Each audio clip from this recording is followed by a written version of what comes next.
ನಮಸ್ತೆ ಸ್ನೇಹಿತರೆ. ನಾವು ಅಂಕೋಲಾಗೆ ಬಂದಾಗ ನಮಗೆ ತುಂಬ ತೊಂದರೆ ಆಯಿತು. ಏನಂದರೆ ಕೆಲವಂದರೆ ಊಟೋಪಚಾರ ಮತ್ತು ಅಲ್ಲಿ ಒಂದು ನಮ್ಮ ಉಳ್ಕೊಳ್ಳಿಕ್ಕೆಲ್ಲ ತೊಂದರೆ ಆದಾಗ ನಮಗೆ ನಮ್ಮ ಸ್ನೇಹಿತರಾದ ಅಜಿತ್ ಕುಮಾರ್ ಅವರು ಎಸ್ ನ್ಯೂಸ್ ಡಿಜಿಟಲ್ ಈ ಈ ಸಂಸ್ಥೆಗೆ ಧನ್ಯವಾದಗಳು.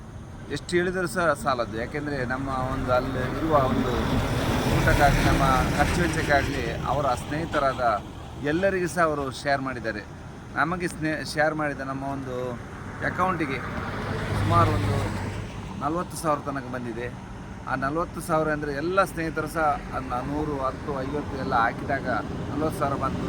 ಅದರಿಂದ ನಮಗೆ ಅಲ್ಲಿ ಊಟೋಪಚಾರಿಗೆಲ್ಲ ಸುಲಭ ಆಯಿತು.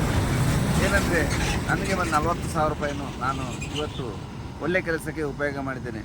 ಎಲ್ಲ ಸ್ನೇಹಿತರು ನನಗೆ ಒಂದು ಹಣವನ್ನು ಕೊಟ್ಟಾಗ ಒಂದು ದೇವಸ್ಥಾನಕ್ಕೆ ಹೋದಾಗ ನಾವು ಪ್ರಸಾದವನ್ನು ತಂದು 5-6 ಮನೆಗೆ ನಾವು ಹಂಚ್ತೇವೆ. ಅದೇ ರೀತಿ ನನಗೆ ಬಂದ ಹಣದಲ್ಲಿ ಇವತ್ತು ಅಲ್ಲಿರುವ ಜಗನ್ನಾಥ್ ಮನೆಗೆ ಮತ್ತು ಲೋಕೇಶ್ವರ ಮನೆಗೆ ತಲಾ 10,000 ರೂಪಾಯಿಯನ್ನು ಕೊಟ್ಟಿದ್ದೀನಿ. ಯಾಕೆಂದರೆ ನಾವು ಹಂಚಿ ತಿಂದ್ರೇ ಒಂದು ಒಳ್ಳೆಯದಾಗೋದು. ಅದೇ ರೀತಿ ಇವತ್ತು ಬಂದ ಅದರಲ್ಲಿ 20,000ವನ್ನು ತಲಾ ಒಂದು ಇವರಿಗೆ ಹಂಚಿದ್ದೀನಿ. ಅದೇ ರೀತಿ ನಾವು ಈಗ ಇಲ್ಲಿ ಅಂಕೋಲದಿಂದ ನಾವೀಗ ಕ್ಯಾಲಿಕಟ್ಟಿಗೆ ಹೋಗ್ತಾಯಿದ್ದೀನಿ ಅರ್ಜುನ ಮನೆಗೆ. ಅಲ್ಲಿ ಸಹ ಅವರ ಒಂದು ಕಷ್ಟಕ್ಕೆ ಭಾಗಿಯಾಗಬೇಕು. ಅವರಿಗೆ ಸಹ ದುಃಖ ಸಹಿಸಿಕೊಳ್ಳುವ ಶಕ್ತಿ ದೇವರು ಕೊಡಲಿ ಅಂತ ಪ್ರಾರ್ಥನೆ ಮಾಡ್ತಿದ್ದೀನಿ. ಅದೇ ರೀತಿ ನಾನು ರಾತ್ರಿ ನಮ್ಮ ಅಂಕೋಲದಿಂದ ಅರ್ಜುನ್ ಮನೆಗೆ ಹೋಗ್ತಿದ್ದೇನೆ. ತುಂಬ ಖರ್ಚು ವೆಚ್ಚ ಇದೆ. ಅದರಲ್ಲಿ ನಾವು ತೆಗೆದುಕೊಂಡು ಹೋಗ್ತಾ ಇದ್ದೇವೆ.